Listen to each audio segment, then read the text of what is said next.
Hey guys, welcome to my channel, and in this video I'm gonna show you how to hard reset POCO M2 PRO smartphone. This is helpful for those who have forgotten their password. Okay, to do hard reset, first power off your smartphone. Okay, now it is successfully power off. Now press and hold volume up and power key together for few seconds. Now release, and you can see it will send you in recovery.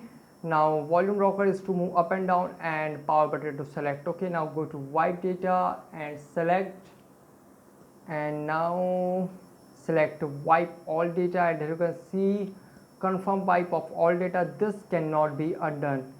Go to confirm and select, and here you can see wiping data,